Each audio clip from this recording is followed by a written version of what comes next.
you want the guys that are those kind of athletic freaks like a Bijan, and boy, I hope for this the sake of your team and just for the young man's sake that he lives up to his reputation. But you can also it can also go the other way, like a Javonte Williams.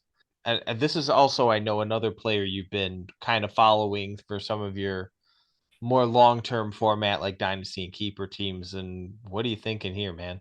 Yeah, so he's going to be in his third year now. He was one of my pre-draft rookie crushes when he came out of North Carolina because he was a tackle breaking machine, big play waiting to happen. And we saw a lot of flashes of it rookie year where he could not shake Melvin Gordon from stealing his carries. And a lot of people thought he was going to be a breakout top 10 guy last year, especially when Gordon moved on, and then he blew out his knee. And it doesn't look good because it looks like it's more than just a clean ACL. It looks like there's a couple ligaments. So there's a Yeah. lot of thought that it's closer to J.K. Dobbins coming back maybe late in the year with a limp more than some of these like receivers like Godwin who came back and just looked like the old all pro self Yeah, when this he is was a done running. it's a bad knee injury. It's not quite J.K. Dobbins bad, which short of Joe Theismann is about as bad if it's a leg injury as you're going to have. It was definitely not your typical blown ACL. That's the 9 month injury that we're used to hearing. And then they come back and within a month of their return, they're fine. This is So not that. yeah, so I think in a redraft league, it's going to be hard to draft him, to be honest, because he might not come back until week 10 or 11, kind of like J.K. Dobbins did. So if you get him late enough and you can bank him on the IR, that's one thing. But I think the bigger question for him is what do you do with him in a single quarterback dynasty league? Would you offer someone a late first round pick for 2023's rookie draft pick, maybe a late 2024 first? Is he worth the hold? Do you move on from him thinking that maybe a year from now it's a new regime? Sean Payton didn't draft him. They might bring in their own running back next year in the draft. It's tough because I really do feel like this could be the only year that Javonte Williams has to prove himself in Denver.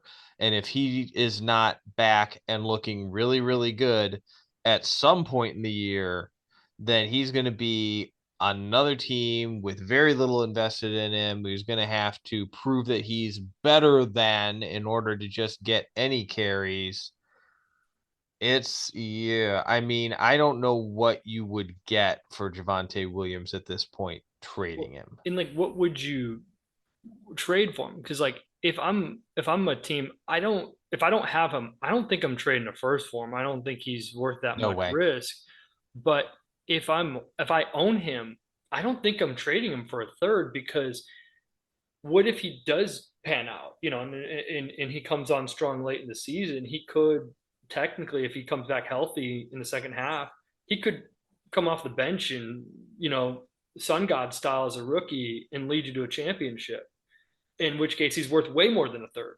But if he falls out of favor with Sean Payton, maybe salvaging him for a late third or a second or a fourth is all you can get from him. And then you at least got something out of him. Yeah, it's a And riverboat gamble, basically. yeah, Do it really you depends on, you got to follow the medicals, I guess, and see how he's doing in camp and see if there's BS on those reports. that, and it might be a case of what is your roster looking like? Can you afford to just sit him now that a lot of dynasty leagues, you can taxi squad a guy for the first year or two. Now he's year three. You can't taxi squad Javonte Williams anymore. Nope. Yep, he's got to be active roster at the bottom of it. So you got to ask yourself, is he worth that lottery ticket? So it's really about your roster, but I don't know. I mean, as much as I like the guy, I it's hard to tell because Cam Akers was in a similar spot last year where I was getting low ball offers for him, and I just said, you know what, his draft capital is worth holding on to, and he ended up a top five running back down the stretch, and now he's going to be worth a lot more if I tried to flip him now or just ride him into the season.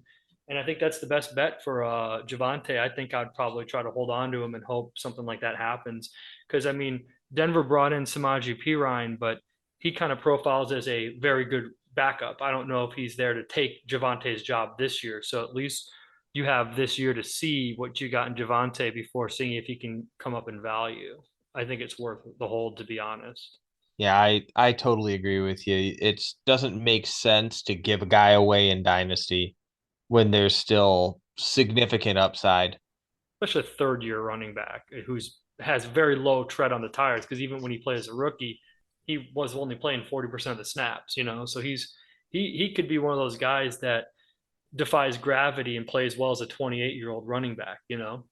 This is Joe Smith from the Midwest Football Podcast. Please remember to like, subscribe, and leave a comment. It all helps us grow our show. Look for our full show too, anywhere you find podcasts. Links below.